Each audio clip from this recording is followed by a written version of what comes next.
है। आयुर्वेद जो ऋषि परंपरा से जुड़ी हुए है, आयुर्वेद जो भारतीय संस्कृति से जुड़ा हुए है, तो इसको जो है पूरा भारत में इसका ज्ञान देने के लिए आज हम लोग फ्री ऑनलाइन सेशन जो है श्री मेहुल भाई आचार्य जी, वैद्य मेहुल भाई आचार्य जी जो स्टार्ट कर रहे हैं संस्कृति आर्य गुरुकुलम। आचार्य जी 14 साल बनारस में संस्कृत में विद्याभ्यास हुआ था गुरुकुल में। उसके बाद पिछले 12 साल से जो है अपना जीवन अपना गुरु भक्ति से, गुरु का एक मिशन है पूरा भारत को विश्व गुरु बनाने का, गुरुकुल सिस्टम वापस लेके आने का, उस मिशन में जुड़े हुए हैं, दिन रात काम करते हैं और डेली 12 घंटे शास्त्र पठन भी करते हैं, क्योंकि वो ज्ञान हमें देना है बोल के। तो आप सबको जो है हम सब लोग बहुत बहुत ही जो है सौभाग्य है हमारा। मुझे कॉल्स आए हैं जम्मू से लेके केरल तक, जो कश्मीर से कन्याकुमारी तक जो है मुझे कॉल्स आया है आज। तो पूरा भारत को एक प्रिंसिपल जुड़ सकती है, वो है आचार्य को सेंटर में रखना। अगर हम सब लोग मिलके, अगर मेघालय एजुकेशन सिस्टम इतना बर्बाद नहीं करने से ये पूरा भारत जुड़ सकता था ये सेशंस को। मेघालय एजुकेशन सिस्टम दो चीज की हमें, सिर्फ लेना सिखाया, देना नहीं सिखाया। हम सब लोग देना सीखने से सारे के सारे लोग इस मिशन का जो है वॉलंटियर बन सकते थे और पूरा भारत को जुड़ सकते थे और एक दिन में भारत को स्वस्थ बना सकते थे। ओके। और देना में एक चीज है, इंडिविजुअल एफर्ट्स और यूनाइटेड एफर्ट्स। सब लोग अलग अलग जगह गड्ढा खरीदने वाले बहुत लोग हैं, मेरा ऑर्गेनाइजेशन, मेरा एनजीओ, मेरा संस्था, मेरा मठ, मेरा मेरा मेरा मेरा हजार मेरा रख के बैठे हैं, अलग जगह गड्ढा खोदते हैं। लेकिन उस ऐसे पानी नहीं निकलेगा। सब लोग मिलके अपना ब्रांड नेम को छोड़ के अटैचमेंट मिशन को जुड़ने से पूरा भारत को स्वस्थ बनाना एक दिन का काम है। मैं आपसे जो है प्रणाम करके, चरणों को प्रणाम करके रिक्वेस्ट कर रहा हूँ। अभी छोटे छोटे बच्चों को कैंसर आ रहा है, पूरा भारत जो है अस्वस्थ भारत है, पूरा भारत जहर का है। तो इसमें हम सब लोग निस्वार्थ भावना से जुड़ेंगे। एक ही गुरु दक्षिणा है, ये सब तो फ्री फ्री नॉलेज है, मैक्सिमम लोगों को फॉरवर्ड कीजिए। हम लोग एक ही जगह गड्ढा खोदेंगे। मैं रिजल्ट नहीं पूछ रहा हूँ, कर्मण्यवाधिकार रस्ते माँ फलेश कदाचन, मैं रिजल्ट नहीं पूछ रहा हूँ, मैं सिर्फ आपसे प्रयत्न पूछ रहा हूँ। हम सब लोग मिलके ज्यादा से ज्यादा लोगों को फॉरवर्ड करेंगे, यही गुरु दक्षिणा है। और आप सीरियस, तो ये कुछ 500 to 1000 पीपल सीरियस स्टूडेंट्स हम लोग जोड़ने से इसको जो है हम लोग फ्रीक्वेंसी भी बढ़ाएंगे। अभी सैटरडे वीकली 1 सेशन जो है बहुत देर हो जाएगा, वीकली 2-3 सेशन तो चाहिए, लेकिन आप हम सब लोग जो है मैक्सिमम लोगों को जोड़ेंगे, तब आचार्य जी को हम लोग रिक्वेस्ट कर सकते हैं। मैक्सिमम सीरियस पीपल जुड़ना है, ये घर घर तक पहुंचना है, सिर्फ डॉक्टर्स के लिए नहीं है। हर एक माँ को चाहिए, जो श्वास लेते हैं, जो जिंदा है, उन सबके लिए ये ज्ञान है। हम लोग कार खरीदने से भी उसके बारे में जानते हैं, और ये शरीर भी एक व्हीकल है, इसमें 100 साल रहना है ये आत्मा, तो इसके बारे में जानना जरूरी है। तो मिलके, यूनिटी इज स्ट्रेंथ, हम लोग एकता में बहुत ताकत है। मिलके जो है पूरा भारत को एक आचार्य को सेंटर में रख के पूरा भारत को जोड़ेंगे और फिर पूरा भारत को विश्वगुरु बनाएंगे, स्वस्थ भारत बनाएंगे।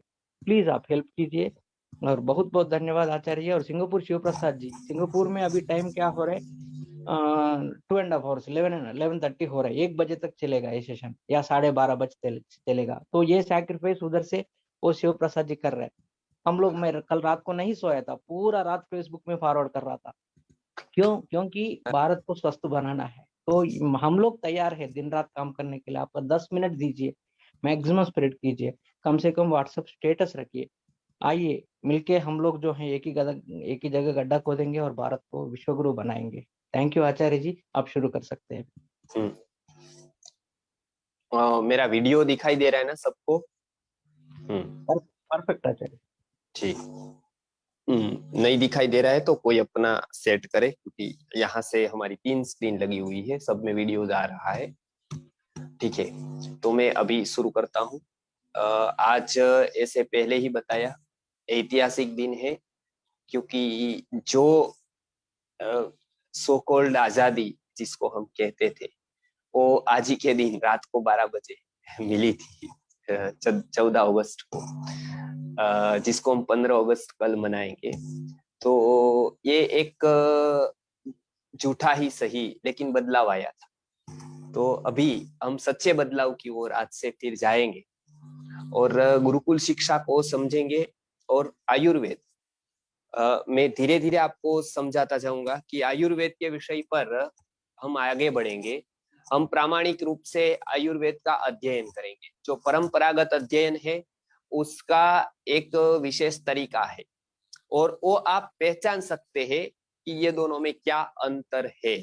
आयुर्वेद पढ़ने का जो कॉलेज में चल रहा है और जो गुरुकुल में पठन पाठन के हिसाब से चलता था, वो दोनों में बहुत फर्क है। आज का मैं सेशन भगवान धन्वंतरी को याद करके शुरू करता हूँ। धन्वंतरि समारंभां जीवकाचार्य मध्यमाम् अस्मदाचार्य पर्यन्तां वंदे गुरु परंपराम्।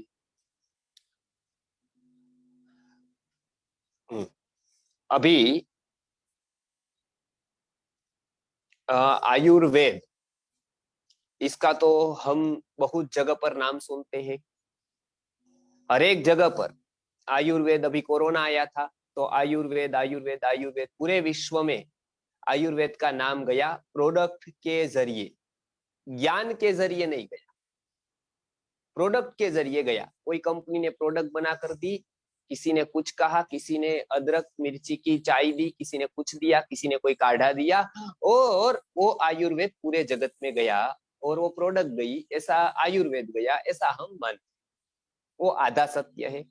आयुर्वेद इतना सरल नहीं, पहली बात तो बहुत ही गहरा साइंस है, और वो एक जीने का विज्ञान है। वो बाहरी उपयोग की कोई चीज हम लेते हैं उससे हम आयुर्वेद जी रहे हैं, ऐसा नहीं।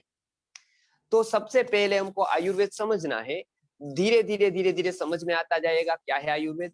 फिर हम उसके चिकित्सा का सिद्धांत को भी आसानी से समझ सकते हैं, आहार विहार को भी आसानी से समझ सकते हैं, हमारे स्वास्थ्य को भी समझ सकते हैं, और हम खुद स्वस्थ रह सकते हैं और दूसरों को स्वस्थ रहने में मदद कर सकते हैं। यह सबसे बड़ा पुण्य है। अब मैं आज कुछ बातें करूंगा। आयुर्वेद, ये शब्द दो शब्द से लेकर बना है। आयुर मतलब आयुष, और वेद, मूल शब्द आयुष है, उसका आयुहु हो जाता है। ये संस्कृत के क्लास में हम सीखेंगे कैसे होता है। तो उसका रेप होकर आयुर्वेद होता है। तो आयुहु और वेद, ये दो शब्द हुए। आयुहु अर्थात होता है हमारा समग्र जीवन, जीवन का एक भाग नहीं अपितु समग्र जीवन। आयु अर्थात शरीर नहीं है, इसलिए आयुर्वेद वो केवल शरीर का विज्ञान नहीं है। आयु अर्थात होता है जीवन, और जीवन ये समग्रता में बटा है। जीवन मतलब शरीर भी है, जीवन अर्थात मन भी है, बुद्धि भी है, चित्त भी है, चेतना भी है, आत्मा भी है। ये सब मिलकर होता है आयु। इसलिए आयुर्वेद की संहिताओं में आया, आयु कामयमानेन धर्मार्थम सुख साधन आयुर्वेदो उपदेशेषु विधेयो परमादर। कि जो व्यक्ति अपने आयुष्य की कामना करता है, अपने को सुखी रखना चाहता है और अपना कल्याण चाहता है अगले जन्म में, तो उनको क्या करना है, आयुर्वेद के उपदेश पर चलना है। तो हम देखते हैं आयु अर्थात जीवन, जीवन समग्र जीवन, इसमें सब तत्व जीवन के आ गए। और वेद अर्थात होता है ज्ञान। तो जीवन का ज्ञान, समग्र जीवन का ज्ञान जिसमें निहित है, सन्निहित है, उसको आयुर्वेद कहते हैं। फिर दूसरी भी व्याख्या बताई है कि आयुस्तस्य तत्र हिताहितम तत्सर्वम यत्र प्रोक्तम आयुर्वेदस्य उच्यते। कि जिसका हित और अहित जीवन का जहां पर निहित किया गया कि ये हितकारी है, ये अहितकारी है, ऐसा जहां पर बताया गया वो आयुर्वेद। बहुत सारे बातें यहाँ पर है, एक चिकित्सा का भी उसमें विभाग है।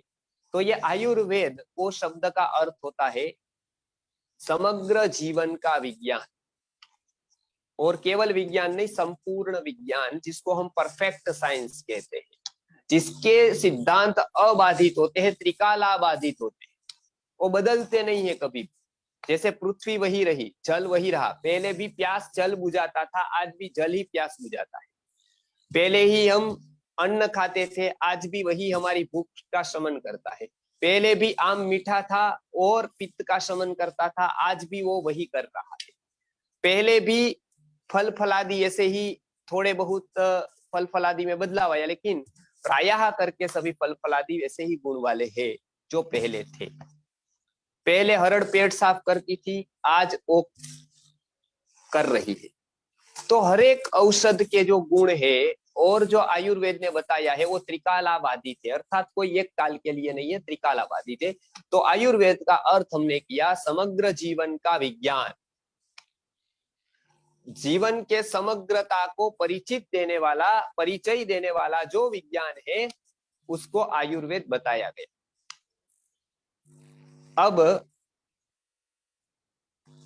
आगे देखते हैं कि ये आयुर्वेद, ऋषि मुनियों ने ये परंपरा कहां से शुरू हुई, तो अलग अलग संहिताओं में अलग अलग जगह पर इसकी परंपरा का वर्णन है।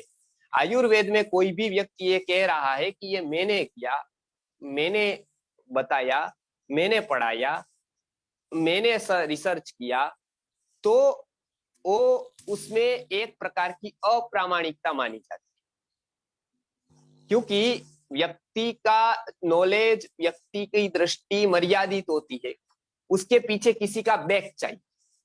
जैसे हम नई नई दुकान वाले पर विश्वास नहीं करते, उसको उधारी नहीं देते, क्योंकि कब उठ जाए क्या पता।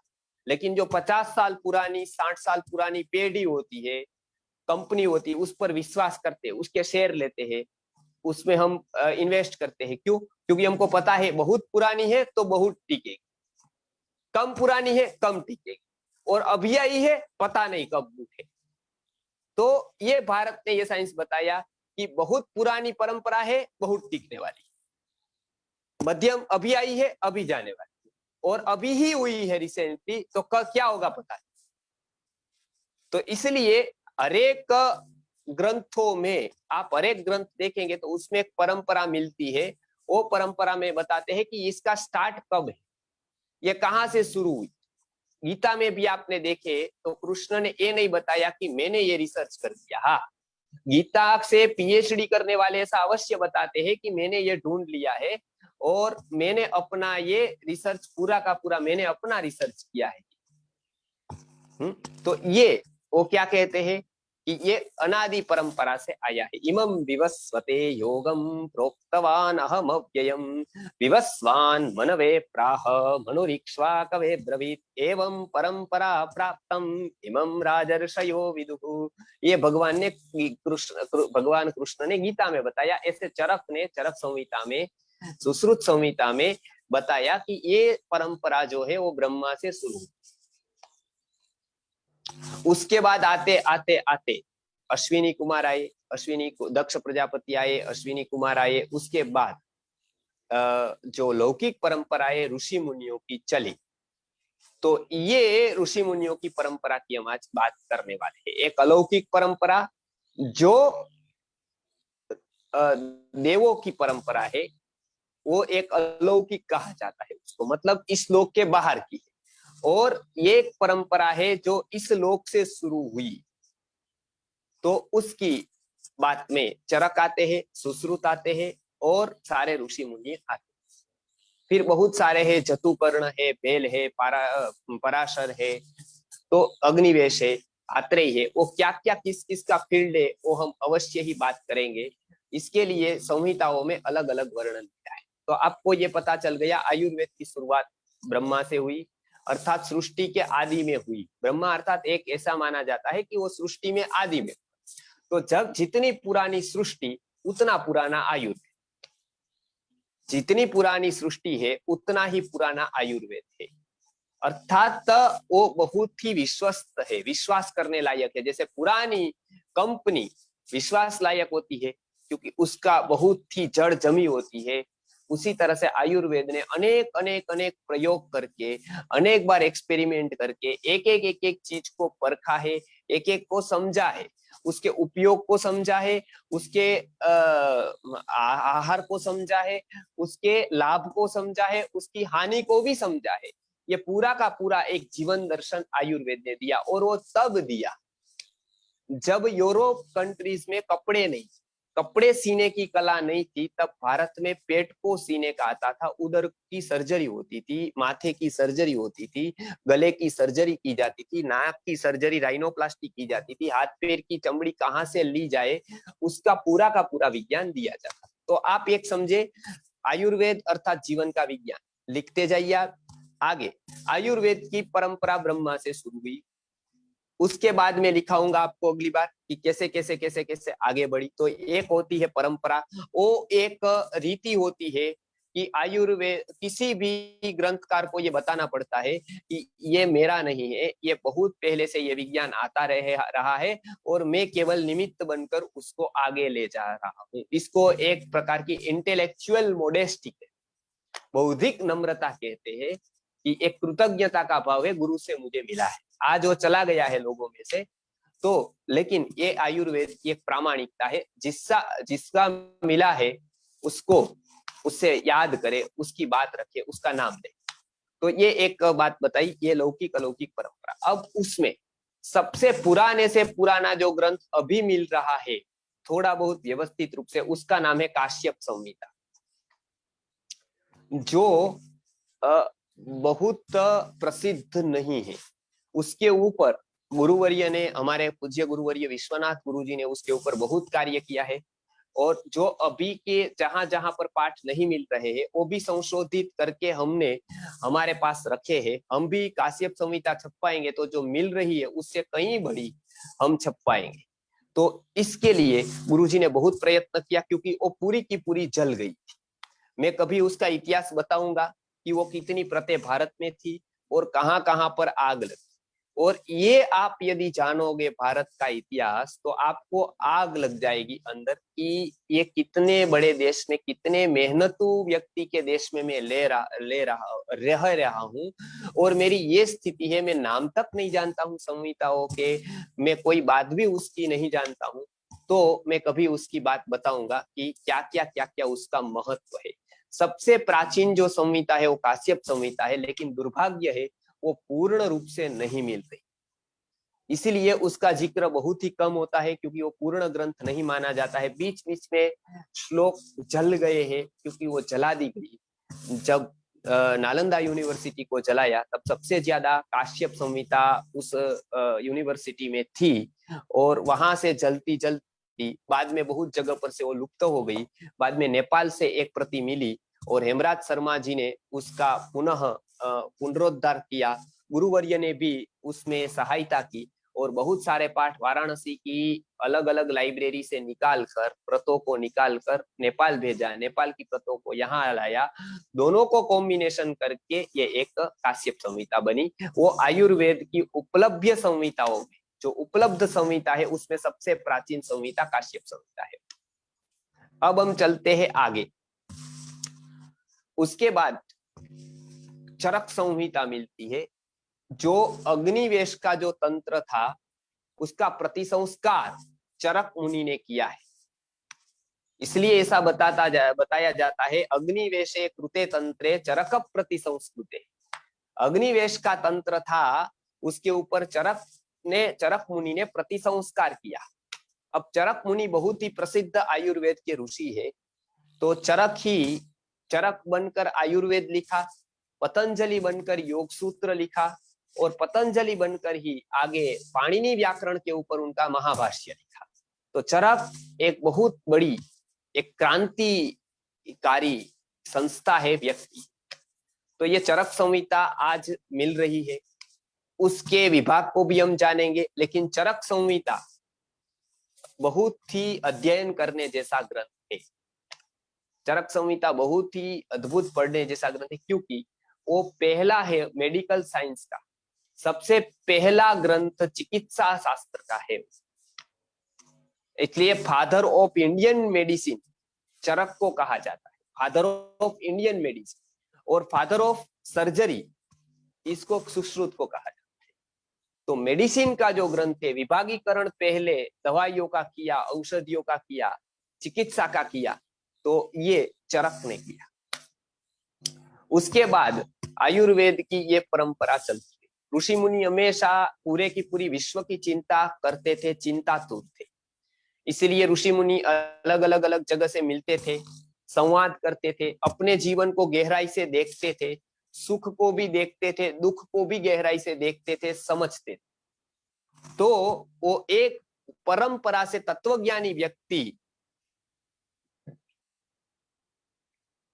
की एक फौज खड़ी हो गई, फौज हो गई, और उन्होंने जो संहिताएं रची वो आज हमारे सामने, वो परम सत्य की प्राप्ति कराने वाले रत्न है।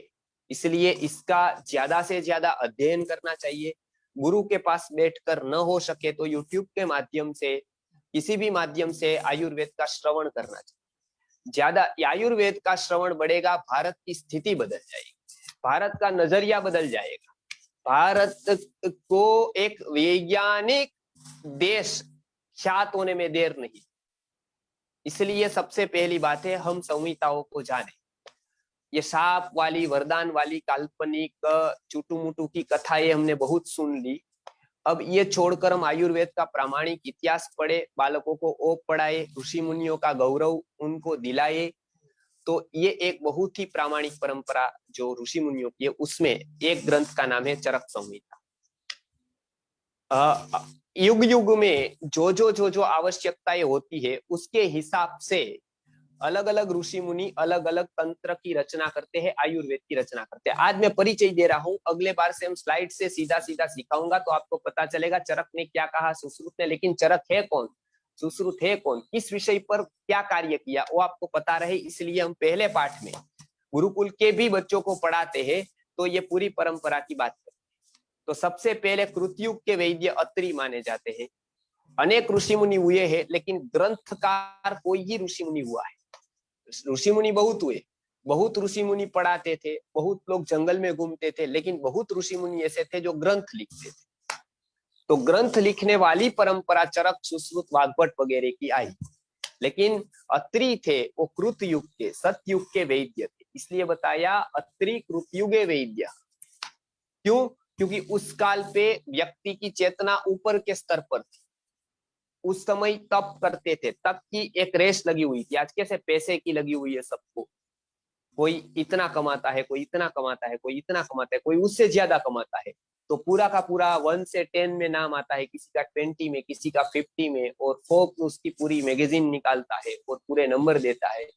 लेकिन ऐसा विद्या में नहीं होता है कि किसकी विद्या ज्यादा है, तब किसने किया, उसकी फोर्ब्स कभी भी गिनती नहीं करेगा। हिमालय में कितने लोग तप कर रहे हैं या कहाँ क्या कौन कर रहा है, इसकी कोई मैगजीन, उसकी कोई प्रकार की यादी तैयार नहीं करेंगे, लेकिन पैसे की करेंगे। उस समय था तो सत्य को प्रधानता दी जाती। तो इसलिए रोग भी ऐसे होते थे, अधिक तप किया, शरीर क्रूश हो गया, शरीर शक्तिहीन हो गया, तो क्या चिकित्सा करें। तो अत्रि ने पूरी चिकित्सा इसके ऊपर लिखी है, उसकी बात मैं करूंगा।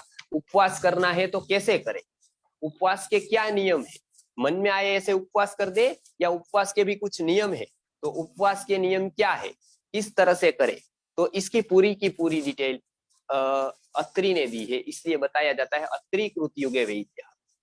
फिर द्वापर युग आया। द्वापर युग में सबसे ज्यादा युद्ध हुए, भारत के इतिहास में सबसे ज्यादा युद्ध द्वापर में हुए। अब द्वापर में युद्ध हुए तो उसमें शल्य चिकित्सा का कार्य था।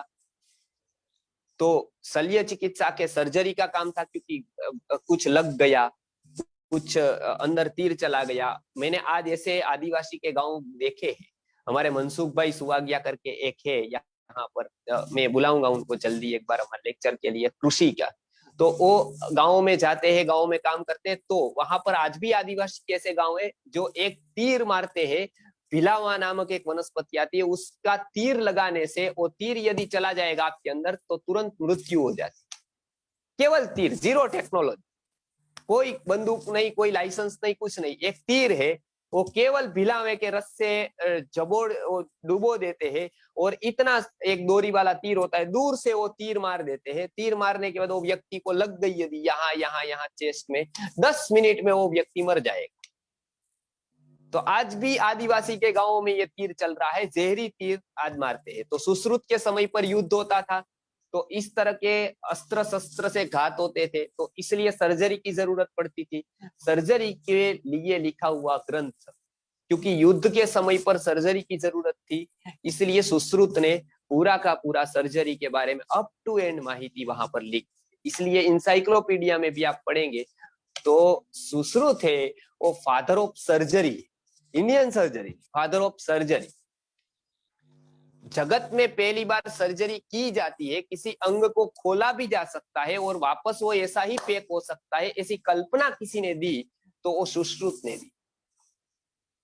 सुश्रुत नहीं होते तो आज के लगभग 70-80% ऑपरेशन हो ही नहीं सकते थे, क्योंकि उसकी नींव रखने वाले सुश्रुत थे। किस जगह से चमड़ी निकालनी है वो पहली बार बताने वाले सुश्रुत थे। किस जगह पर ऑपरेशन पे ध्यान रखना है, वहां एक सुई लग जाएगी तो आदमी मर सकता है, वो सुश्रुत ने पहली बार एनेटोमी दी। गुरुकुल ने भारत को क्या दिया? गुरुकुल भिखारी वाला नहीं है, गुरुकुल ने जो खोजें दी है, गुरुकुल के एक एक आचार्य ने जो दुनिया को दिया है, वो आज भी उपकृत है दुनिया उससे। आज भी हर एक भारतीय उसका उपकार, किसी पार्टी ने कुछ गौरव नहीं बढ़ाया है गाड़ी में घूमकर, लेकिन एक लैंप भी नहीं, एक दिए के प्रकाश में केवल 1-2 कपड़े पहनकर, केवल एक समय का भोजन करके उन्होंने जो तपश्चर्या की, 15-15 घंटे पढ़ाने में दिए और पुस्तक ग्रंथ लिखने में दिए, एक एक शरीर को जांचने में दिए, वो उपकार कभी भी भूल नहीं सकते हैं। सुश्रुत ने ऐसे लाखों रोगियों को देखा और उन्होंने पूरे के पूरे एनेटोमी का नॉलेज दिया जगत को पहली बार की शरीर चलता कैसे है। शरीर पर मर्म स्थान 107 होते हैं, तो आज भी 107 है, तो वही स्थान पर यदि कुछ लग गया तो आदमी मर सकता है। ये पहली बार सुश्रुत ने अब कैसे गिन लिए, ऐसे ऐसी जगह पर मर्म स्थान है जो मगज के एक लेयर पे, 4 लेयर के अंदर एक पॉइंट है, वहां पर मर्म स्थान है। और वो मर्म स्थान कब देख लिया उन्होंने, कैसे देख लिया? जो आज केवल माइंड का जो ब्रेन सर्जन, जिसको हम एमएस कहते हैं, वो डॉक्टर 10-10 साल पढ़ता है तब उसको ये पॉइंट मिलते हैं, तब उस पर कार्य कर सकता है वो। और वो जो वहां कर सकता है वो पैर में नहीं कर सकता है, फिर पैर पे कर सकता है, पेट में नहीं कर सकता है, पेट पे कर सकता है, वो अस्थि का, हड्डियों का नहीं कर सकता है, उसका अलग होता है, उसका अलग होता है। सुश्रुत ने एक ही जीवन में ये पूरी की पूरी सर्जरी, माथे से बालों से लेकर पैर के तलवे तक की जितनी सर्जरियां होती है वो सब सर्जरी की। ऐसा एक भी डॉक्टर दुनिया में नहीं है जिसने ये सारी सर्जरी की। आई सर्जन अलग होता है, हड्डियों को जोड़ने वाला आई को नहीं कर सकता है, उसको आई में कुछ पता है, उसको कुछ पता नहीं चलता है आई में। तो वो सुश्रुत को आई भी पता है, नोज भी पता है, कान भी पता है, गला भी पता है, पेट भी पता है, पैर भी पता है, पैर का तलवा भी पता है, मस्तिष्क के ऊपर के बाल भी पता है, बाल के अंदर की खाल भी पता है, खाल के अंदर का ब्रेन भी पता है। ये सब कुछ एक जीवन पे कर पाना, मतलब ये आप सोचिए कभी कितना कठिन होगा। ये आसान बात नहीं है। सुश्रुत ने वो सर्जरी का पूरा विज्ञान सुश्रुत संहिता नामक ग्रंथ में लिखा। केवल कर पाना और उसको फिर लिख देना बहुत कठिन बात होती है, उसको फिर पढ़ा देना तो कितना कठिन बात है, लेकिन ये हुआ। सर्जरी की खोज भारत ने की और वो सक्सेसफुल हुई, इसलिए युद्ध में ज्यादातर सैनिक बच जाते थे सुश्रुत की सर्जरी के कारण। बहुत सारी सर्जरी की मैं कथा आपको कहूंगा कि कितनी कितनी सर्जरी कितनी कितनी जगह पर हुई है, उसका श्रेय सुश्रुत को जाता है। तो चरक हुए पहले, उसके बाद हुए सुश्रुत। चरक ने मेडिसिन पर काम किया, औषधियों पर काम किया, सर्जरी पर कम काम किया, लेकिन सुश्रुत ने मुख्यतः से सर्जरी पर काम किया। और उन्होंने जो ग्रंथ लिखा उसका नाम है सुश्रुत संहिता। तो सुश्रुतो द्वापरे स्मृतः। द्वापर युग में वैद्य कौन है? द्वापर युग में किसकी महत्ता है? तो सुश्रुत मुनि की महत्ता है। अब आगे कलो वाग्भट नामा तु गरिमा अत्र प्रदर्श्यते। कलयुग में वाग्भट की गरिमा है। क्यों वाग्भट की गरिमा है? क्योंकि कलयुग में तप करने से रोग नहीं होंगे।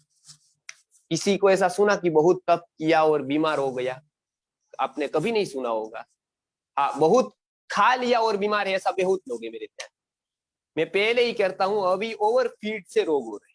लोग खा ही रहे, सुबह खाया, मन हो गया तो फिर चाय पी ली, फिर नाश्ता किया, फिर खाया, फिर खाया, फिर खाया। हमको लगता है कभी कभी कि ये खाने के लिए ही आया है, इसका कोई प्रयोजन ही नहीं है खाने का। फिर भगवान को धर के खाते हैं और नहीं रह पाते हैं, तो कि चलो और थोड़ी गिल्टी है कि नहीं खाना, तो भगवान को धर के खाते। तो ये खाने के लिए ही आया है, इसलिए खाने का महत्व। तो तप नहीं करते, तप के कारण रोग नहीं हो, तो किसके कारण होंगे?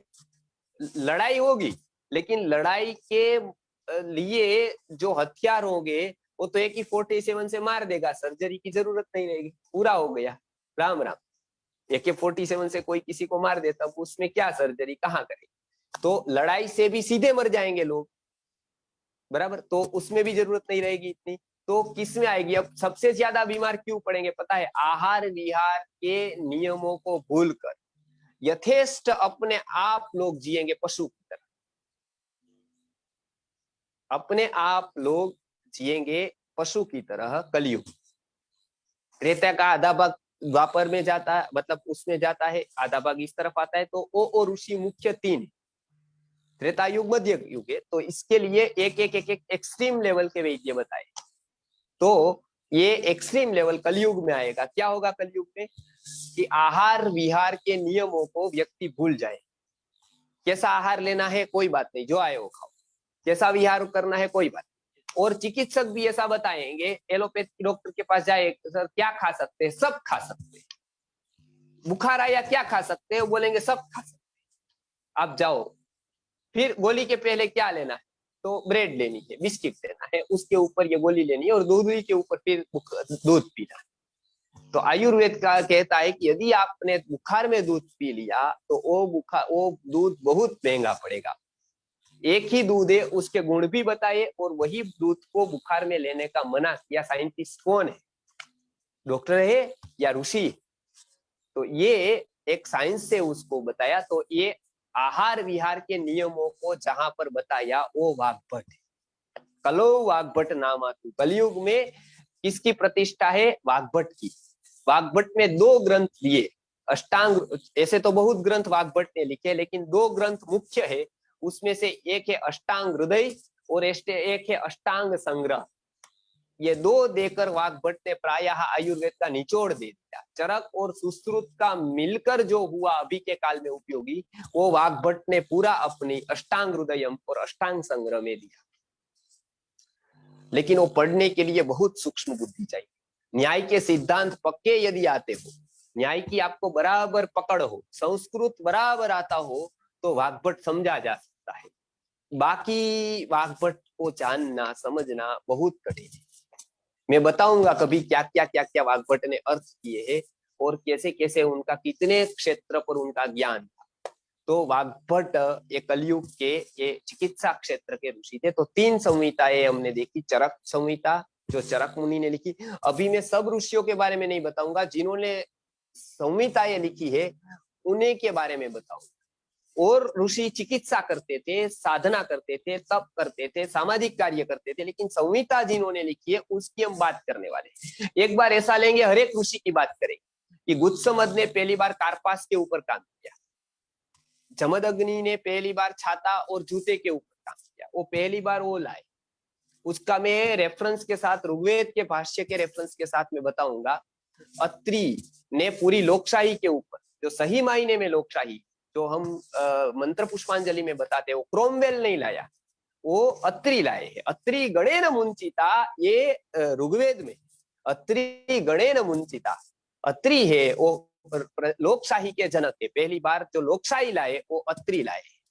तो उसका मैं कभी विवरण करूंगा कि किस किस व्यवस्था में किस किस ऋषि ने क्या क्या बताया है। अभी हम आयुर्वेद की बात करते हैं। तो आयुर्वेद में सबसे पहले चरक संहिता चरक मुनि ने लिखी, सुश्रुत संहिता सुश्रुत मुनि ने लिखी, वाग्भट अर्थात उनका नाम वाग्भट है, उनके पिता का नाम सिंहगुप्त है, और फिर दादा का नाम फिर वाग्भट है। तो सिंहगुप्त सुनु मतलब सिंहगुप्त के पुत्र वो वाग्भट, वो उन्होंने 2 ग्रंथ लिखे। अवलोकितेश्वर के वो शिष्य है, और वाग्भट के जो पुत्र है वो बहुत प्रसिद्ध नहीं है, लेकिन तसीटाचार्य उसका नाम। उनकी एक ग्रंथ जो प्रायः अनुपलब्ध है, अभी कहीं मिल नहीं रहा है, वो प्रति हमारे पास है। अगले साल हम उसको छपवाने वाले हैं, चिकित्सा कलिका।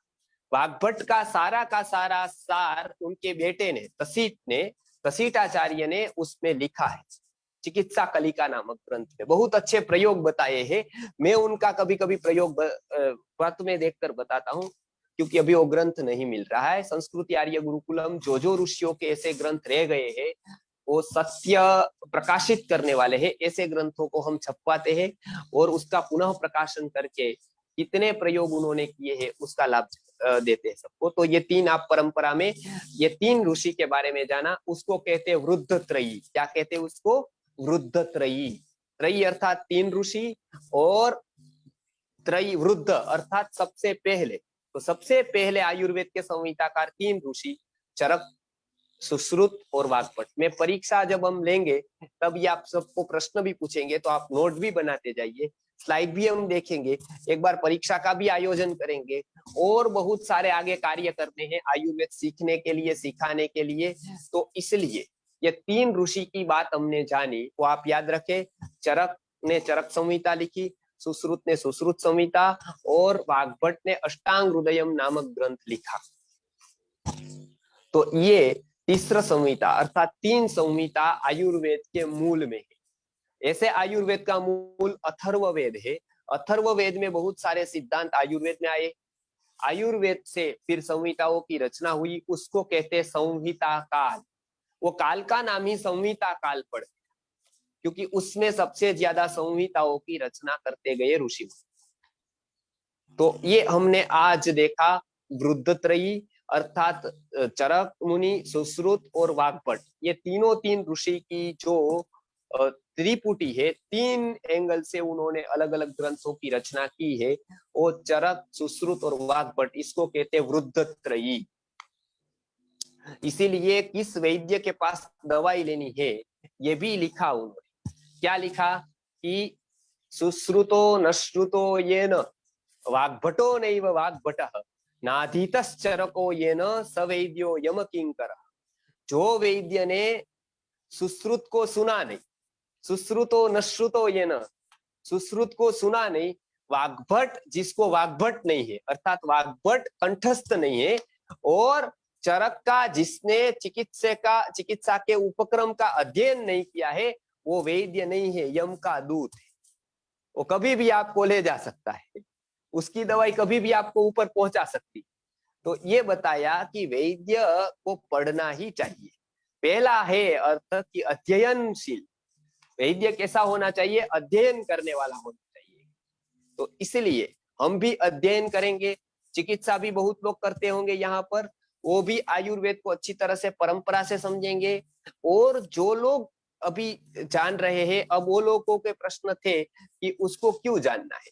मैं बताता हूं कि आयुर्वेद ऑप्शनल सब्जेक्ट नहीं है। पहली बात, आयुर्वेद ऑप्शनल के कोई किसी को सीखना है किसी को नहीं सीखना, ऐसा नहीं। आयुर्वेद सबके लिए है, पहले ही बता दिया था, क्योंकि शरीर सबके पास है, ये सबका विषय है। कोई बीएमएस वाले का ही है और दूसरों का नहीं है, ऐसा नहीं है। सबके लिए आयुर्वेद है। और जब सब लोग पढ़ते थे तब भारत में बीमारियां नहीं थी, क्योंकि हर एक व्यक्ति अपने स्वास्थ्य का ध्यान रखता था, अपने स्वास्थ्य के बारे में ज्ञात होता था। तो हर एक व्यक्ति अपना आहार विहार खुद चुन सकता था, आहार विहार खुद विवेक से अपना सकता था, और वो स्वस्थ रहता था। जब से आयुर्वेद कॉलेज में गया, यूनिवर्सिटी में गया, जब से आयुर्वेद का सेंट्रलाइजेशन हुआ, पूरे समाज से आयुर्वेद गया, हम भी मानने लगे कि नहीं वो तो कॉलेज में होगा, यूनिवर्सिटी में होगा, तब पूरा का पूरा समाज रोगी होने लगा। अब रोग को निकालना है समाज में से, डायबिटीज को, ब्लड प्रेशर को, वेरिकोज वेइन को, बहुत सारे रोग ऐसे हैं। ये तो मैं केवल शरीर के बता रहा हूँ, मन से तो हर एक व्यक्ति रोगी है। शरीर से 70% है, लेकिन मन से 95% क्या है, 99% रोगी है मन से। तो मन से निकालना है तो क्या करना पड़ेगा? आयुर्वेद को घर घर पे ले जाना। आयुर्वेद कॉलेज यूनिवर्सिटी में ले जाकर घर घर से रोग नहीं निकले।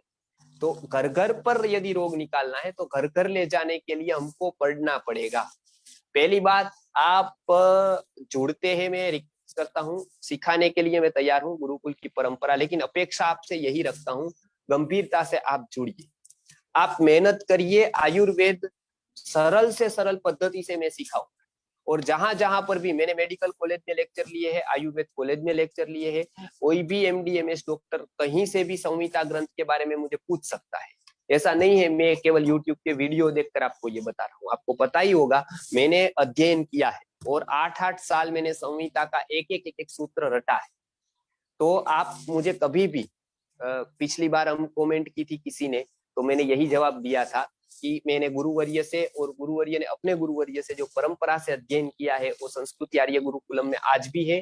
तो औषध का, निर्माण का और चिकित्सा के क्षेत्र का जो कार्य है वो हम पूरे के पूरे साथ करेंगे। कोई अभिमान नहीं है मुझे, लेकिन आप सब भी उतने गंभीर हो जाइए, मुझे आपसे कुछ लेना नहीं है, ये बात आप भूल जाइए कि भाई मुझे आपसे कुछ चाहिए, मुझे किसी से कुछ नहीं चाहिए।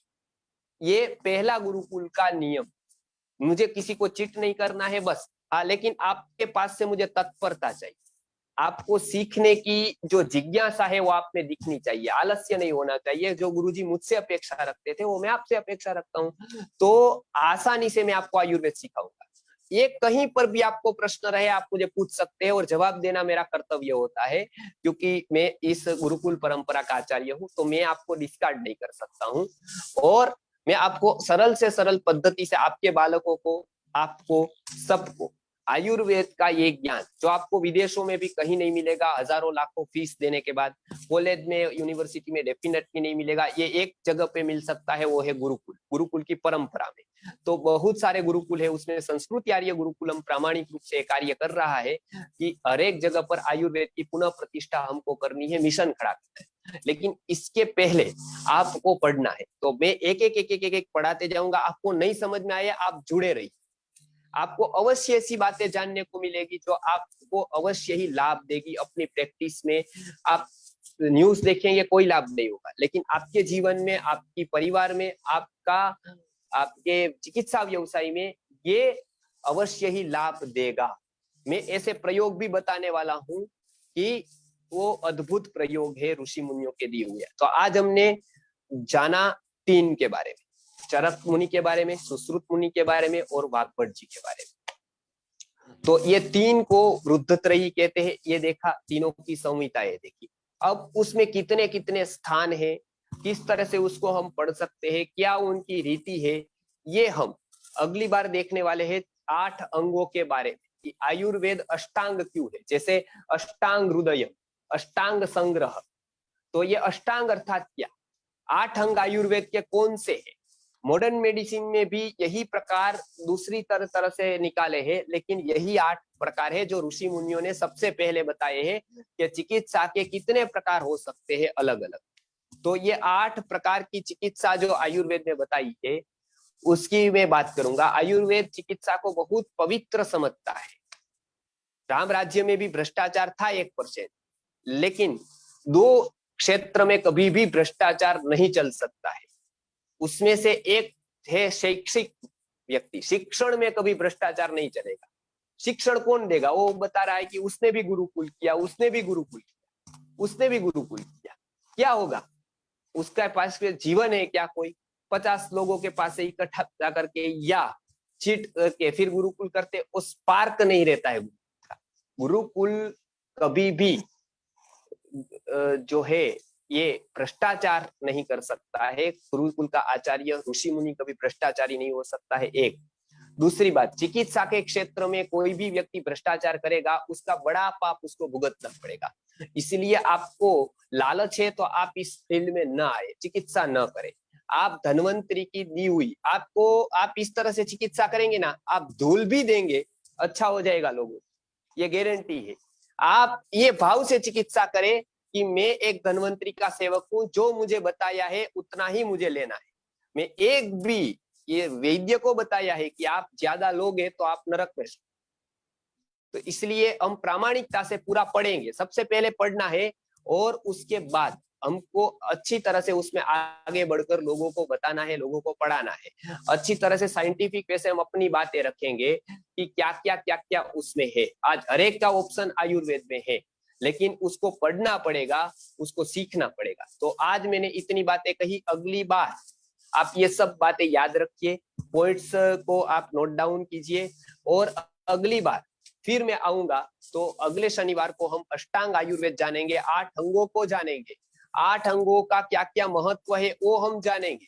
सरल भाषा में मैं पूरी स्लाइड के साथ आपको समझाऊंगा कि इतने अंग है, ये अंगों का ये कार्य है, आयुर्वेद का ये 8 अंगों की पूरी चिकित्सा विभक्त हुई है, तो आप आसानी से उसको समझ पाएंगे। तो ये आयुर्वेद का महत्व है। आयुर्वेद के बारे में आज हमने इतना देखा, भगवान धन्वंतरी को याद किया, उनकी परंपरा में जो जो ऋषि आए हैं, जो संहिताकार है, उनको हमने आज लिया।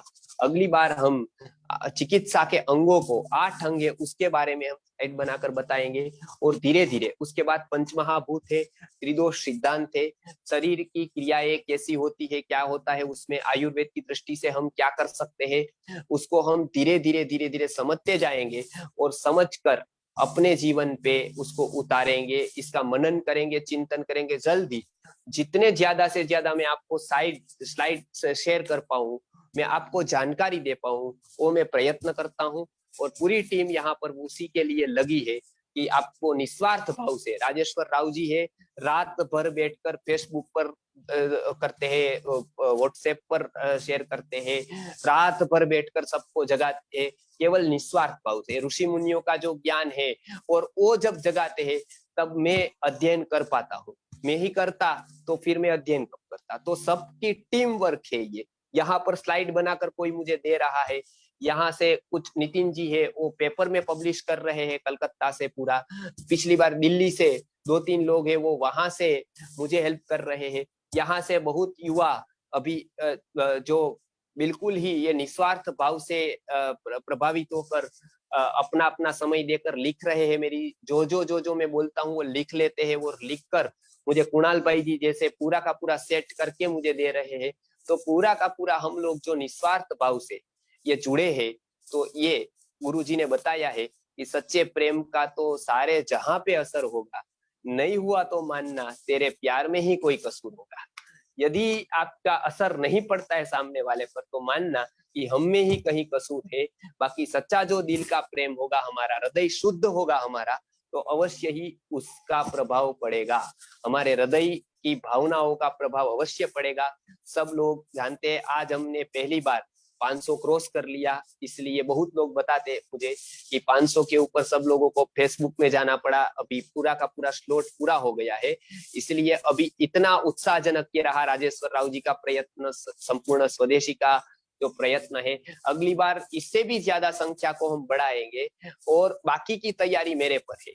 आप केवल लोगों को जोड़ दीजिए, एक बार 10 मिनट बिठाना आपका काम है, उसके बाद मेरी गारंटी है कि मैं इतनी तैयारी करके आऊंगा, तो वो मेरा काम है, मैं तैयारी करके आऊंगा। आप तैयारी ये करिए कि आप लोगों को जोड़ने के लिए 1-1 घंटा दीजिए, अच्छे से अच्छी भाषा में उसको लिखकर फॉरवर्ड करके, आपके बेटे की शादी है और उत्साह होना जितना फॉरवर्ड करने का, उतना उत्साह आपको होना चाहिए। यहाँ पर फोन करके सबको बोलिए कि आप तैयार रहिए, फोन करके करके बोलिए कि नहीं आपको ये करना ही है। आप इतना प्रयत्न करेंगे तो आयुर्वेद का बहुत ही बड़ा काम हम कर पाएंगे। इसी तरह से संस्कृत का, आयुर्वेद का, क्योंकि गुरुजी ने बताया था कि गुरुकुल शिक्षा को वापस लाएंगे। तो अंग्रेजों ने भले ही हमको मारा, हमको डांट दिया, हमको काट दिया हाथ पे, जो कि कोई हमारे आचार्यों का कोई भी उसमें दोष नहीं था, केवल एक कानून के हिसाब से कर दिया।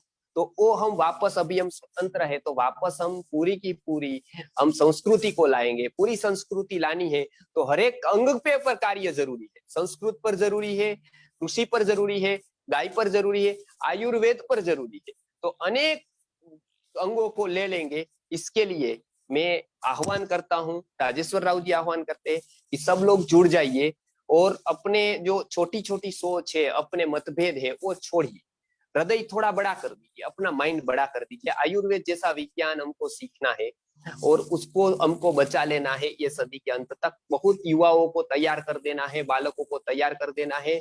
नहीं तो हम लोग यूनिटी में नहीं रहेंगे तो फिर से भारत गुलाम हो सकता है, फिर से हमको जंजीरें बन सकती है, फिर से हमको दुख हो सकता है। ये न हो, इसके लिए गुरुकुल व्यवस्था को टिकाना, बहुत आवश्यक है, और वो टिकाने के लिए आचार्य का जिंदा रहना, आचार्य के तैयार होना वो बहुत जरूरी है। इसलिए आचार्य निर्माण का ये भगीरथ कार्य संस्कृत आर्य गुरुकुलम की गुरुजी ने किया है। रात भर जगकर दो रोटी खाकर जीवन भर, तो उसको हम समझे और आयुर्वेद में उनका आशीर्वाद लेकर, ऋषि मुनियों का आशीर्वाद लेकर हम अध्ययन करें। एक नोट बनाई अपनी आयुर्वेद की, जो आपके लिए यादगार होने वाली है ये नोटबुक। तो आप आयुर्वेद का आज शुभारंभ कर रहे हैं, भले ही आप डॉक्टर हो न हो, इसका कोई महत्व नहीं है। आपके पास पढ़ने की जिज्ञासा है यदि, तो आप डॉक्टर से भी बहुत आगे है। आपके पास ये दिल में भावना है, तो कम से कम मेरी दृष्टि में तो आप बहुत ही आगे है एमएस एमडी जैसे डॉक्टरों से, क्योंकि वो देश के लिए कितना काम आते पता नहीं, लेकिन आपका लिखा हुआ, आपका पढ़ा हुआ अवश्य ये देश को काम आएगा। इसके लिए आप नोट बनाइए, अगली बार फिर मैं तैयारी करके आऊंगा और आपको पूरा का पूरा अष्टांग आयुर्वेद समझाऊंगा। नमस्कार, जय धन्वंतरी। अब राजेश्वर राव जी कुछ बताएंगे। कल फिर हम 11 बजे संस्कृत के वर्ग में मिलते हैं। संस्कृत का वर्ग का भी इतना प्रचार आप करिए कि संस्कृत का भी वर्ग हम अच्छी तरह से ले पाएंगे। तो संस्कृत के वर्ग के ये मैंने परंपरा बताई, अगली बार से मैं लेने ही वाला हूँ शरीर विज्ञान का, अष्टांग आयुर्वेद का। शरीर विज्ञान तो भी काई चिकित्सा में आएगा, इसलिए वो क्रम से आएगा सब कुछ। आप थोड़ा धैर्य रखें, एक धैर्य है गुण वो विद्यार्थी का है, इसलिए आप थोड़ा धैर्य रखें। संस्कृत का कल का वर्ग है, उसके राजेश्वर जी बात करेंगे, 11 बजे कल है जी। आचार्य जी बहुत बहुत धन्यवाद आचार्य जी, आज जी इतना अमूल्य ज्ञान मिला सबको। और ये तो आयुर्वेद का इतना महत्व है। तो एक विनती है, एक तो अनाउंसमेंट है, ये ज्ञान जो है फ्रीली और इजीली भी है। हम लोग जो है इसको यूट्यूब में अपलोड करेंगे, कोई ज्ञान को छुपाना नहीं है। ये जो है फ्रीली सबके लिए, आप रिकॉर्डिंग मैक्सिमम लोगों को फॉरवर्ड कीजिए, ये ज्ञान पूरा भारत को पहुंचना है। तो इसमें जो है यही गुरुदक्षिणा है, इससे ज्यादा जो है आचार्य जी भी इतना दिल से रिक्वेस्ट किए थे। तो क्या है ना, मेघालय एजुकेशन सिस्टम में ज्ञान का नाम पे आपको इंफॉर्मेशन ही मिलता है, इधर ज्ञान जो है ट्रांसफॉर्म करते हैं लोगों को। तो आचार्य जो है अपना जो अंदर का जो क्वालिटीज, गुरु भक्ति, ह्यूमिलिटी, सर्विस एटीट्यूड, जो देशभक्ति जो भी है, सब जो है अपने अंदर जो है लेके आते हैं। हृदय से हृदय जो है वो क्वालिटीज ट्रांसफर होता है। ये इसलिए भगवान बोलते हैं गीता में, तद्विद्य प्रणिपातेन परिप्रश्नेन सेवया उपदेक्षन्ति ते ज्ञानम ज्ञानिनः तत्त्वदर्शिनः। तो ये जो है सेवया जो है बहुत इंपॉर्टेंट है, एक सेवा है। विदाउट सेवा जो सीखते हैं ना, उससे जो है ट्रांसफॉर्मेशन नहीं होता। तो वो सेवा ही है, नहीं तो अपात्रदान होता है ज्ञान भी। आप सेवा करके, सेवा क्या है, 10 लोगों को फॉरवर्ड कीजिए, जितना हो सके व्हाट्सएप स्टेटस रखिए, जितना फेसबुक ग्रुप ज्वाइन होकर फॉरवर्ड कीजिए, अपने मित्रों को बोलिए, अपना परिवार को बोलिए, जितना हो सके उतना। रिजल्ट जो है अपना जो है वो स्वल्प पुण्यवादाम राजन विश्वास नहीं बजाते, जिसको पुण्य कर्म है उनको विश्वास आएगा, वो जुड़ेगा। लेकिन हम लोग प्रयत्न करेंगे, एक ही जगह गड्ढा खोदेंगे। जैसे आचार्य जी बोले थे, छोटे सोच मत रखिए, मेरा ऑर्गेनाइजेशन, मेरा एनजीओ, मेरा मठ, मेरा नाम नहीं है, मेरा ऑर्गेनाइजेशन का नाम नहीं है। क्यों? इतना पावरफुल आचार्य आके पूरा विज्ञान फ्री में सिखा रहे हैं, तो क्या सोचना है। भारत जो है, छोटे छोटे बच्चों को कैंसर आ रहा है, शादी होने से बच्चे नहीं हो रहे, घर घर में बीपी डायबिटीज पेशेंट्स है, कैंसर बढ़ रहे हैं। तो इतना अस्वस्थ भारत बना है, अभी क्यों स्वार्थ है। पूरा भारत में जो है आयुर्वेद को वापस लेके आएंगे, गो आधारित कृषि को वापस लेके आएंगे, गो आधारित अर्थव्यवस्था लेके आएंगे, गुरुकुल सिस्टम लेके आएंगे, और पूरा दुनिया आके भारत के पास से सीख के जाएगा। भारत विश्व गुरु बनेगा। ये एक दिन का काम है। एक दिन कब होगा? हम सब लोग एक ही जगह गड्ढा खोदने से। 500 लोग, 100 करोड़ में 500 कितना है? बहुत कम है। तो हम बहुत करना है। आयुर्वेद के बिना जो डॉक्टर को बनना होता है ना, आयुर्वेद डॉक्टर, संस्कृत के बिना आयुर्वेद डॉक्टर बनना वो इतना ये नहीं है। संस्कृत भी सीखिए, आयुर्वेद भी सीखिए। आचार्य जी ये भी बोले थे, कृषि, आयुर्वेद डॉक्टर को कृषि भी पता चलना है बोल के, और कृषि जो करते हैं उनको आयुर्वेद भी पता चलना है बोल के आचार्य जी बोले थे। तो मिलके जो है ये ज्ञान फ्री में घर में, जिस आप क्लिक करने से आपके घर में आ रहे हैं, आप तो घर से बाहर भी निकलने की जरूरत नहीं। अब यूट्यूब लिंक भी आपको मिलेगा। तो ज्यादा से ज्यादा लोगों को फॉरवर्ड कीजिए, यही गुरुदक्षिणा है। क्यों इतने बार क्यों पूछते पता है? क्योंकि मेघालय एजुकेशन सिस्टम ने देना नहीं सिखाया। मैं 10 साल से आचार्य जी, इतना कॉल्स आते हैं मुझे, हजारों कॉल्स आते हैं, मैं इतना आशा से देखता हूँ ये कॉल मुझे देने वाला कॉल होगा, लेकिन वो लेने वाला कॉल ही होगा। मुझे क्या मिलेगा? कितना मिलेगा? कितना? यही होगा। मैं भी हूँ आपके साथ, मैं भी हूँ इस मिशन में, आपके साथ हूँ, मैं भी 10 लोगों को फॉरवर्ड करता हूँ। बोलने से कितना आनंद आता है। तो मुझे कॉल करने से थोड़ा देने वाला कॉल्स भी मैं भी हूँ, मैं भी 10 लोगों को फॉरवर्ड करता हूँ, मैं भी इस मिशन में आपको हेल्प करता हूँ। कितना आनंद होगा, आपका एक मैसेज मुझे कितना मोटिवेट करेगा। सिंगापुर शिव प्रसाद जी जो है उनको कितना मोटिवेट करेगा, आचार्य जी को कितना मोटिवेट करेगा। हम लोग जूम अकाउंट को 1000 तक भी लेके जाएंगे। आप हमारे साथ रहिए। आप 100 पीपल अभी जो है पूरा घंटा आचार्य जी 1 घंटा क्लास चल रहे हैं, 1 घंटे लोग जुड़ रहे छोड़ रहे, जुड़ रहे बाहर जा रहे, जुड़ रहे जैसे क्लासरूम में। तो ये कमिटमेंट पंक्चुअल 9 बजे मतलब 5 to 9 सब लोग 500 लोग जुड़ जाइए, इतना कमिटमेंट। ग्रुप में जितने लोग हैं पार्टिसिपेंट बनिए और वॉलंटियर्स बनिए। क्या लेंगे, परोपकारार्थम इदम शरीरम, कितने दिन लेने में लेना है। देना सीखिए, देना सीखिए, जिए। जीना है दूसरों के लिए, जीना है देश के लिए, जीना है समाज के हित के लिए। तो आइए मिलके हम लोग पूरा भारत को स्वस्थ बनाएंगे। मैं पूछते रहता हूँ ग्रुप में 100 बार, आप ग्रुप जोड़ने से मैं पूछते रहता हूँ देना है बोल के। तो मिलके करेंगे जी। नेक्स्ट टाइम जो है मैं एक्सपेक्ट आचार्य जी से हम लोग रिक्वेस्ट करेंगे, आचार्य जी ये सेशन एक नहीं चलेगा, वीकली एक से बहुत लेट होगा। हाँ, दूसरा सेशन चाहिए आचार्य जी, आयुर्वेद का, दूसरा क्योंकि चाहिए तो अगली बार मुझे बता दीजिए, सबका समय, आपका समय, दूसरों का समय क्या क्या है, तो हम पूरा का पूरा ऐसा अरेंज कर देंगे कि कोई एक दिन आयुर्वेद का 2 दिन रख देंगे तो आपको आसान रहेगा, मतलब।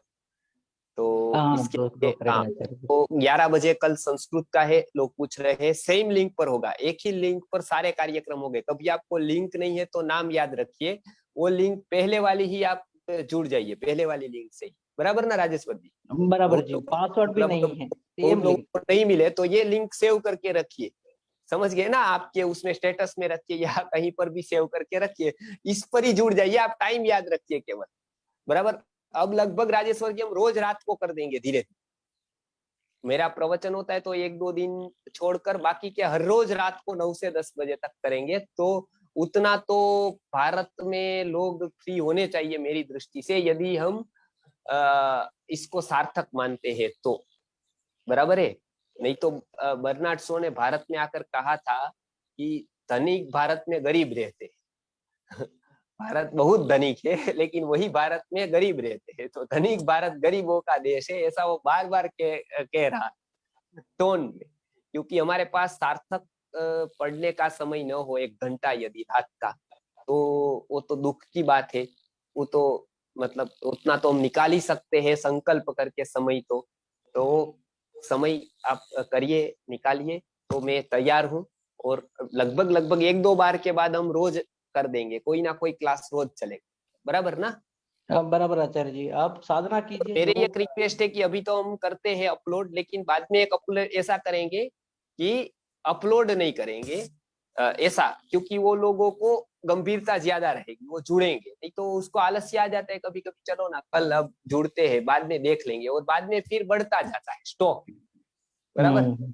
उसके बाद में बहुत लोग उसको जी न्यूज भी देखना है, उसको फिर बहुत ऐसे भी वक्ताओं को सुनना है, बहुत बेकार की बातें भी सुननी है, मेरा क्रम फिर अंत में रह जाता है और फिर मैं निकाल देते हैं मुझको भी बराबर, डिस्कार्ड कर देते कि ठीक है तो बोलता रहता है, चलो। तो ठीक है, अभी तो हम पहले वो करेंगे, लेकिन जो जो प्रामाणिक लोग गंभीरता से पढ़ना चाहते हैं वो तो क्लास में ही ज्वाइन हो, ऐसा हम चाहते हैं। तो उसके ऊपर प्रश्नोत्तरी भी रखेंगे, और बहुत कम है, आपने सही बताया। अगले ही बार मैं समय दे दूंगा, हम बात कर लेंगे। तो क्वेश्चंस मुझे भेजिए आप ताकि कोई लोग। भी प्रश्न है आपको वो भेजिए। मुझे मेरा नंबर 9449599639 ग्रुप में जुड़ना है तो, या क्वेश्चंस है मुझे भेजिए। हम क्वेश्चंस फिल्टर करके आचार्य जी को, क्योंकि बहुत हाई फाई क्वेश्चंस पूछेंगे बाकी लोगों को समझ में नहीं जाएगा। जो सिलेबस है वो सेशन का उतना ही पूछिए। तो हम लोग अभी सेशन क्वेश्चन आंसर्स के लिए अलग सेशन रखेंगे, आज क्वेश्चन आंसर्स नहीं लेंगे, क्योंकि ठीक। इसका प्रैक्टिस करना है। प्रैक्टिस के बिना जो ज्ञान जो है जहर बन जाती है, आचार्य जी बोले थे लास्ट सेशन में। तो प्रैक्टिस करना है, जो सुने हैं 2 बार सुनना है, उसको लिखना है, उसके बाद डाउट्स आने से वो पूछना है। तो संस्कृत का टाइमिंग फिर से पूछ रहे हैं, आप देख लीजिए, मैसेज किया है। कल सुबह 11 बजे, मतलब रविवार को सुबह 11 बजे सेम लिंक पर आएगा। जी देखिए, आप देख लीजिए, ठीक कोई नंदिनी बहन जी मैसेज भी डाले हैं पूरा लिस्ट कब कब हाँ आए, तो लेकिन ठीक है। आप जुड़िए। लेकिन आचार्य जी बहुत लोग हैं ना इस बार, जितने भी लोग हैं इतना दिल से अच्छे लोग हैं। लोग बोले थे मैं बहुत ऑलरेडी स्प्रेड किया हूँ, ऑलरेडी फॉरवर्ड किया हूँ, ऑलरेडी फॉरवर्ड किया हूँ बोले थे। जम्मू से भी कॉल आए थे एक वॉलंटियर गुप्ता जी का, वो भी बोले अच्छा, थे मैं बहुत लोगों को फॉरवर्ड किया हूँ बोल के। तो बहुत सब तमिलनाडु से सभी भी जुड़े। ग्रुप में तो आ गया है, अब पूरा वो लग जाएगा ना कि कौन कौन सही है। बहुत लोग कहते थे कि आयुर्वेद कोई पढ़ा नहीं रहा है, मुझे पढ़ना है, लोग पैसा लेता है, लोग ऐसा। अब पता चल जाएगा कि कौन सही है, मतलब उसको पढ़ना ही है। तो इतना तो आसान तो ऋषि मुनि के काल में भी नहीं था, वो भी आश्रम पर बुलाते थे और आप लोग सब लोग वहां पर भेज देते सीधा वीडियो उसको। तो ऋषि मुनि के काल से भी अभी आसान है, लेकिन एक बात की दुख है कि अभी भूख नहीं है बस। भोजन तो बहुत है, जलेबियां है या सब कुछ है मतलब, लेकिन भूख नहीं है। एक ही तकलीफ है भारत की अभी, भूख मर गई है। कलयुग है आचार्य जी, मंदा सुमंद मतियो मंद भाग्य, तो जो भागवत सही। में बोलते हैं तो तो, वो। तो भूख लगाएंगे एपिटाइजर देकर, वो भी वो कल संस्कृत का क्लास है और उसके बाद हर एक क्लास का एक सेपरेट उसका एक हम रखेंगे, बराबर कल ना? वैदिक कृषि, कल वैदिक कृषि है ही आचार्य जी 4 बजे। नहीं, कल वैदिक कृषि नहीं, अगले से, क्योंकि कल मेरा प्रोग्राम है एक 4 बजे, तो कल वैदिक कृषि का कार्यक्रम नहीं है 4 बजे। तो 4 बजे का सेशन नहीं है, वो हम नेक्स्ट 11 बजे। रविवार को 4 बजे कंटिन्यू कर देंगे। और ये सेशन कल का है वो 11 बजे का रविवार का, और उसके बाद सोमवार के रात का 9 बजे का है। उसके बाद बुधवार का शायद गुरुकुल का नहीं होगा, वो हम मंगलवार को ले लेंगे गुरुकुल का सेशन, ठीक है ना? ओके आचार्य जी, आप ठीक एक है। दिन पहले बोलने से मैं हम लोग सब स्प्रेड हाँ करता हूँ, पूरा, सब ग्रुप में जुड़े ठीक है हैं। ठीक। ठीक। बाकी बहुत बहुत धन्यवाद हाँ, आचार्य जी। ये बाकी सब लोगों को ग्रुप में ज्वाइन दीजिए, तो फिर वो आसानी से मैसेज भेज सकते हैं। ठीक। ओके, और बाकी सबको धन्यवाद जितने लोग जो सपोर्ट किए हैं आचार्य जी को इस मिशन पे, भारत को फिर विश्व गुरु बनाने के लिए, आप सब लोग स्वस्थ बनाने के लिए जो भी हेल्प कर रहे हैं, उन सबको बहुत बहुत धन्यवाद। और ठीक। आगे भी ऐसे करते रहिए। अभी रिकॉर्डिंग भेजूंगा, अभी पूरा भारत को स्प्रेड करना है, ये हमारा हम ठीक। सबका एक गोल है, यही गुरुदक्षिणा है। हाँ, बहुत शिव प्रसाद गाరు, ठीक। थैंक यू शिव प्रसाद गाరు। शिव प्रसाद जी को 12:30 जी, 1 बज रहे ऑलमोस्ट 1 बजे। रात। जी जी तो उनका सैक्रिफाइस भी याद रखना है हम सबको। हम सब जी जी इतने जी लोगों का जो है हम लोग सेवा ले रहे हैं, तो हम थोड़ा देना पड़ता है, तो इसलिए जो जी है जी। हम लोग जो है हेल्प कीजिए प्लीज। बहुत बहुत धन्यवाद आचार्य जी। शिव प्रसाद गाరు, आप सिंगापुर शिव प्रसाद गाరు क्लोज कर सकते हैं।